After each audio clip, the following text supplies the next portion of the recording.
practice number 6 today, solid. Got a lot of guys competing. Still trying to work on everybody's motor. I just want the effort to be even more what we got. Just an attitude. You can't be stopped. And just again, I just want more as far as just our total effort goes. And probably asking for more than I'm going to get, but I think anytime we talk about just giving the maximum effort, I think we can always reach and get more. And so we're trying to get more out of these guys right now, and we're happy with our attitude. We got a great attitude. We had a fun Saturday at Heinz Field. Tremendous attitude, and another good practice today. So, questions? What did you learn from Saturday, getting the guys out there in that environment? Well, you lose some older guys, and you learn, some new guys are, kind of looking around. Again, Heinz Field, I always say, it's an equalizer. You walk into that arena instead of, it's kind of like walking into that big, we're going into the Sweet 16. You walk into that big arena, and whether it's a football field where they turn it into a basketball arena and that hoop looks like it's about that big. It's the same thing when you walk into a football field, into the stadium. It's a different deal than practice, and I think some guys got woken up to that. When you're going live the whole time, it becomes a little bit different. So, we actually didn't even go live the whole time. So this Saturday will be the biggest test. But it'll be great the last week that we got in there and got a little action. Any interesting, highlights or stat lines or anything like that from the weekend that you can think of? No, it was pretty uneventful as far as just stat lines. I mean, there was a couple. I know Dontavius Butler had a great catch, for a touchdown late in the live part of the practice. Tayseer Mack had a nice catch. It was some nice plays on the ball. So there was some good plays.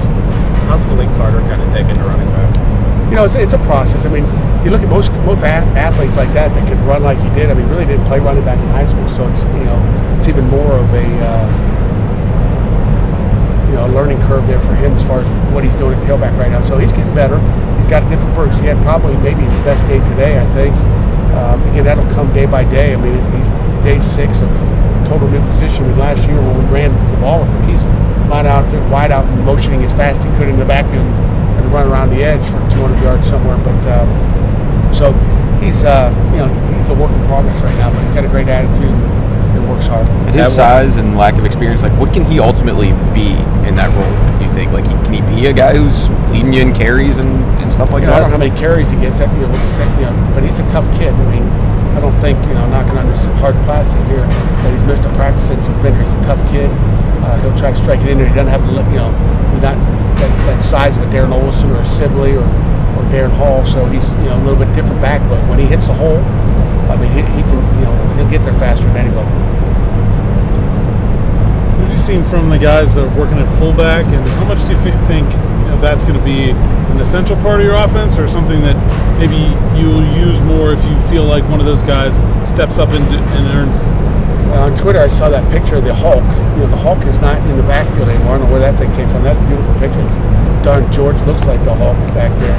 I don't know if someone photoshopped some of the veins in his neck and chest. Well, that was kind of weird. I think that was a Photoshop, just like the Hulk was. But, we're going to play our best 11 players. If it becomes a fullback in there, some way, somehow, we'll be just like we were last year in some 2-back sets, and there's going to be somebody back there. But it's going to be one of our best 2 players, and whether it's a fullback or another tight end.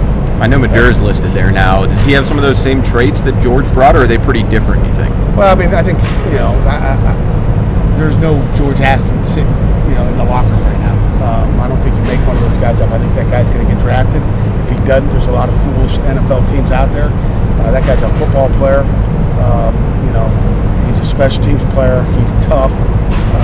Those guys aren't found everywhere. You're not going to find those on the trees outside. So, we don't have one of those guys right now. We're trying to develop one and get one to the best we can. I mean, George can catch the ball out of the backfield. He can play special teams. Obviously, he can run hard. And the best thing he does is knock people on their tails and leverage blocks. So we're looking for a guy like that. Lost, obviously, those 3 in the backfield. As a group overall, how have they accepted the challenge or the opportunity that's in front of them? We'll find out on April 13th. We get to go spring game and see how we run the football. But they all want a piece of the challenge. I know that. I think in the end we'll find out. At the end of the 2019 season of how they accepted it. because you either win with it or you fail with it. And I think they've done a great job of embracing it, and they know they got big shoes to fill, and they have to continue to work at it. But it's not going to happen overnight. Andre said that guys like Trey are really into special teams and into that role in special teams. How important is it for you to have upperclassmen that are buying into those roles? You're talking like Trey Tipton? Yeah. Yeah. It's really, really important. I mean, we've done some things a little bit different when we're doing special teams that the guys on the sideline, you're not getting a vacation over there. We got them working, so there's nobody standing around. Just a little bit different because I want the guys to, hey, if I'm going to put effort in, I might as well be on special teams. But I think when you look at Quadri Olson and Darren Hall and George Aston, you look at those three backs, when we're talking about the running back position, those guys are going to have opportunities in the NFL because of special teams, because they play on the most important special team there is, the punt. So, if anybody wants to play in the NFL, you better figure out that special teams are another avenue that you can take with you with your other position that you love. We need as many of those guys as we can get. Talking to Malik, he said he maybe got a little too amped up for scrimmage on Saturday at Hines, and something. He's not used to getting hit by 7 guys in a pile, so he didn't get too. You can never get too amped. Yeah. No, he did a nice job, and defense stopped the run pretty good, I think, for the most part.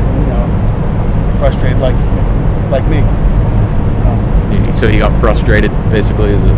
Yeah, a little bit, just like everybody gets frustrated. But he said he got ejected, so he didn't get ejected. He just threw after he got tackled. He threw the ball. The guy said, "Get out of here." I took him out. Yeah, like you said, learning about being a running back, and getting slammed by a gang of tacklers. He got slammed, and then someone says something to him when he can't take it. It's like you better get used to it. Yeah. Because if anybody sees that on tape, they're going to talk to you all day.